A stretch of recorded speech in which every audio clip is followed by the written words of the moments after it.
Hello YouTube, here we are again during our YouTube Wars for the anniversary edition of Axis and Allies. Again, my name is Ben Bertrand. If you're on my channel, you already can see that. But Germany just got done with their turn. Mr. Everett, excuse me if I pronounce it, Everett, yeah, excuse me. Everett played his turn as Germany. Some of the things he did: he purchased 2 infantry, 1 tank, 1 sub, and an aircraft carrier with his $31. All totaling up all good there. He moved to attack C-Zone 2, 2 subs from C-Zone 7, and a bomber and a fighter from Finland, or sorry, Norway, excuse me. And he moved over and successful there, only lost 1 sub, taking out the battleship and the transport there. He moved over to attack Karelia with a bunch of 3 fighters, mostly from mainland Germany, Northwest Europe, and Poland, all up into Karelia. He lost 1 fighter, a tank, and all the infantry from Finland and the 1 from Northwest Europe, which he got up there with the transport. So, as you can see, there were no Russians left over either, so he opted to take ground losses as more as in regards to actually losing more of his planes. So, Karelia is still in Russian control. He did, however, take the Baltic states fairly easy, only losing 1 infantry there. Besides that, most of his non-combat moves was moving infantry and tanks and artillery into Poland, starting to mass there for his movement going east. So now it's Russia's turn, which is played by me, Ben Bertrand, and most of my moves is going to be non-combat, so I'm going to have to do that while in the video. Hopefully it's going to be a little shaky. Hopefully I can do it all right. But it also just depends on what happens. The only combat move I'm going to be making is down here in Romania. Just attacking with 2 infantry from Ukraine over to Bulgaria. If it goes successful, I might do things differently. But that's really the only thing, anything I going on for attack right now. So yeah, over there, I have them set up, but it's such a small battle. I'll just go from here. Now, in case you didn't catch my first video, the black die, it's a roll for 1, and the green die are rolls for 2. I mean, they're 2 hit side on 2 sides. So I'm going to roll for the attacking. I have 2 infantry attacking at 1 only, one-sided. I'm just going to go ahead and use my tower here. And, they're black, so they're hard to see, but the other one is blank and 1 hit. Okay, so that will successfully do it. The defender, the 1 German, gets to roll for a 2. And no dice there. So, successful in taking Romania from the Germans. So I need to put a token there indicating that basically Germany lost that territory. I have the ones from Historical Board Gaming. As well as we're going to go over here. We're going to move Germany down 2. And we're going to move Russia up 2. Putting them at 31.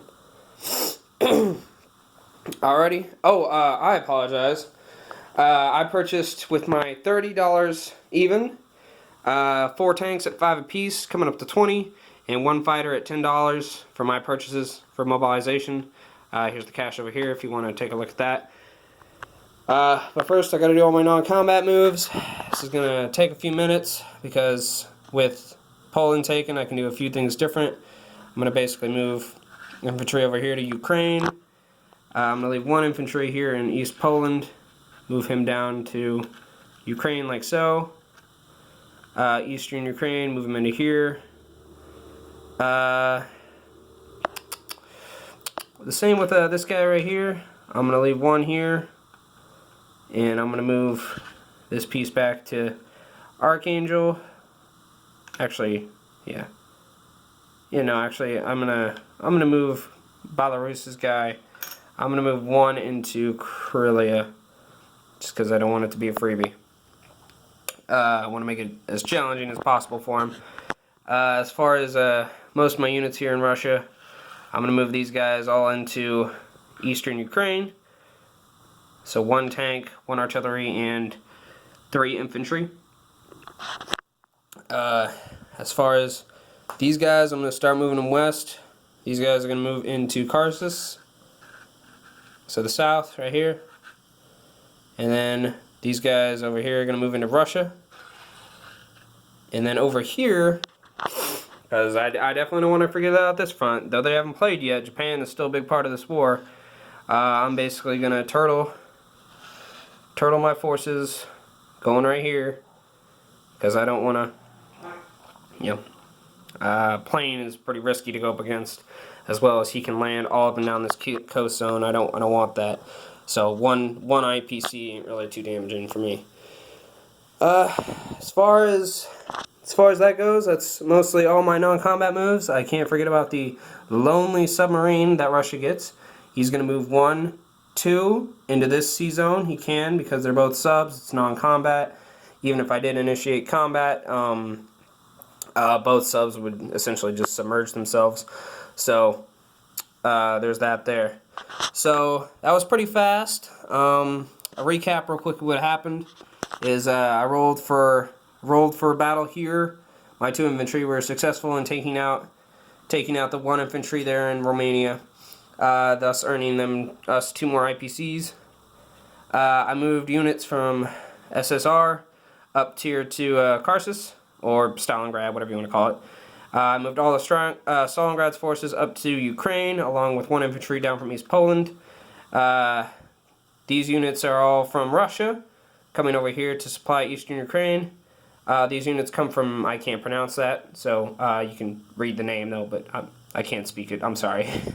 Archangel, they're pretty much going to sit put right where they're at. Belarus, I moved 1 guy up from Belorussia, whatever, up into Karelia, just so it wouldn't be a freebie. And then lastly, the sub moved over to this sea zone, basically in the same one with its German sub counterpart.